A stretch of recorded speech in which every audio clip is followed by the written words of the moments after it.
പിന്നെ ഇപ്പൊ ഉഹദ് അവിടെ നിന്നാണ് നമ്മൾ വരുന്നത്. ഇനി നമ്മൾ പോകുന്നത് ഖന്തക്കിലേക്കാണ്.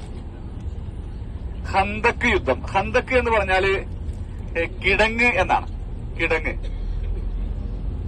കിടങ്ങ് കുഴിച്ചുകൊണ്ട്, അതായത് ഇസ്ലാമിനെ ഇല്ലാതാക്കാൻ വേണ്ടി, ഇസ്ലാമിനെ തകർത്ത് കളയാൻ വേണ്ടിയിട്ട് മക്കക്കാരും അതുപോലെ തന്നെ ഇസ്ലാമിന്റെ ശത്രുക്കൾ എല്ലാവരും, അതില് ജൂതഗോത്രങ്ങളുണ്ട്, അതുപോലെ മുസ്ലിങ്ങളല്ലാത്ത അറബ് ഗോത്രങ്ങളുണ്ട്, എല്ലാവരും കൂടി ഒരുമിച്ച് ഒരൊറ്റ കക്ഷിയായി. അതാണ് അഹ്സാബ് എന്ന് പറഞ്ഞാൽ. വിവിധ കക്ഷികളെല്ലാവരും ഒന്നിക്കുന്ന അഹ്സാബ് എന്ന പേര് അതാണ്. വിശുദ്ധ ഖുർആനിൽ ഒരു സൂറത്ത് തന്നെ ഉണ്ട് അല്ലെ, സൂറത്തുൽ അഹ്സാബ്.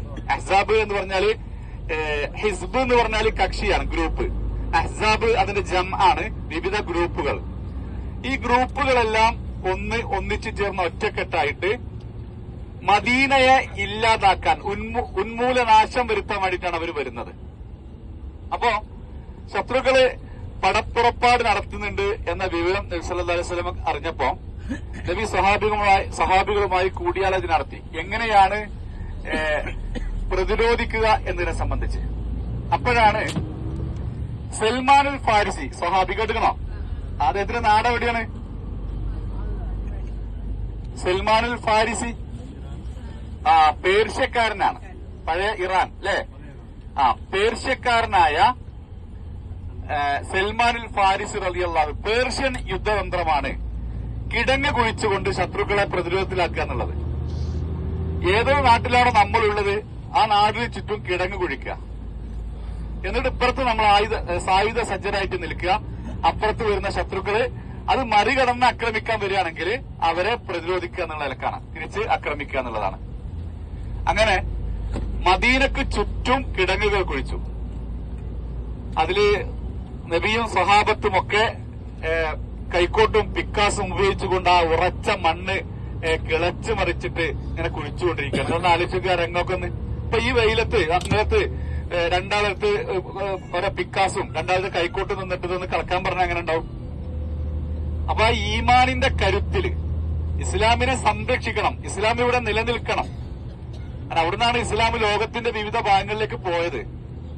അപ്പൊ ആ ഈമാനിന്റെ കരുത്തിൽ സഹാബാക്കള് അവരുടെ ക്ഷീണമോ ദാഹമോ തളർച്ചയോ ഒന്നും അറിയാതെ അവർ പ്രയാസപ്പെടാൻ തയ്യാറാകുകയാണ്.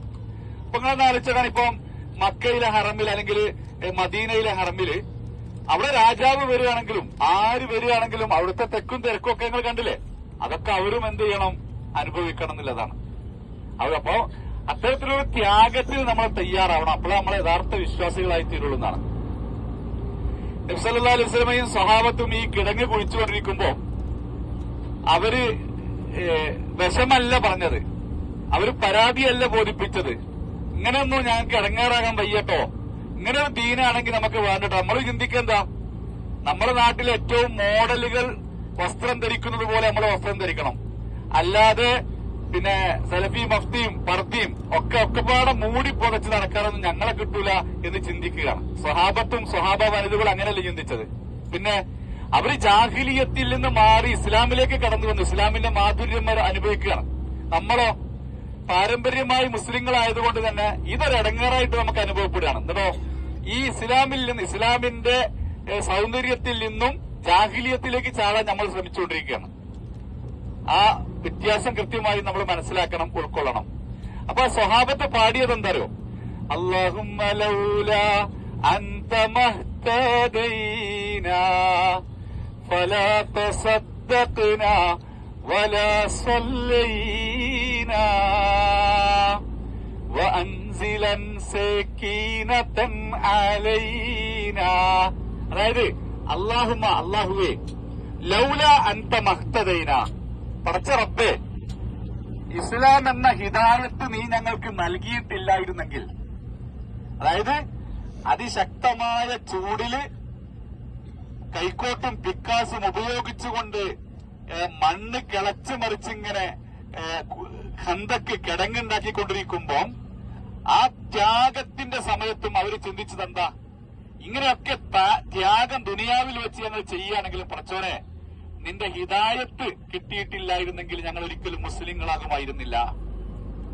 ഫലാ തസദ്ദഖ്ന വലാ സല്ലൈന, നിസ്കാരത്തിന്റെ മഹത്വം ഞങ്ങൾക്ക് അറിയുമായിരുന്നില്ല, ഞങ്ങൾക്ക് തിരിച്ചറിയാൻ പറ്റുമായിരുന്നില്ല, ഞങ്ങൾ നിസ്കരിക്കുമായിരുന്നില്ല, ഞങ്ങൾ സകാത്തും ദാനധർമ്മങ്ങളും ഒന്നും ചെയ്യുമായിരുന്നില്ല.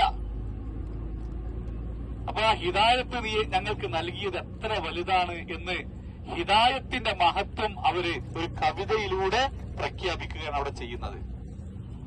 അപ്പൊ ആ ഒരു സ്ഥലത്തേക്കാണ് ഇൻഷാ അല്ലാഹ് നമ്മൾ പോകുന്നത്. ഖന്തക്കിലേക്കാണ് നമ്മൾ പോകുന്നത്. അവിടെ കുറച്ചു സമയം നമ്മളത് കണ്ടിട്ട് ഇൻഷാ അല്ലാഹ് നമ്മൾ തിരിച്ച് നമ്മുടെ ഹറമിലേക്ക് പോയിട്ട് നമ്മൾ നിസ്കരിച്ചിട്ട് നമ്മൾ റൂമിലേക്ക് പോകും. അല്ലെങ്കിൽ റൂമിൽ പോയിട്ട് നമ്മൾ ഭക്ഷണം കഴിച്ചിട്ട് ഹറമിൽ പോയിട്ട് ഇൻഷാ അല്ലാഹ് നമ്മൾ ളുഹർ നിസ്കരിക്കും. ഓക്കെ.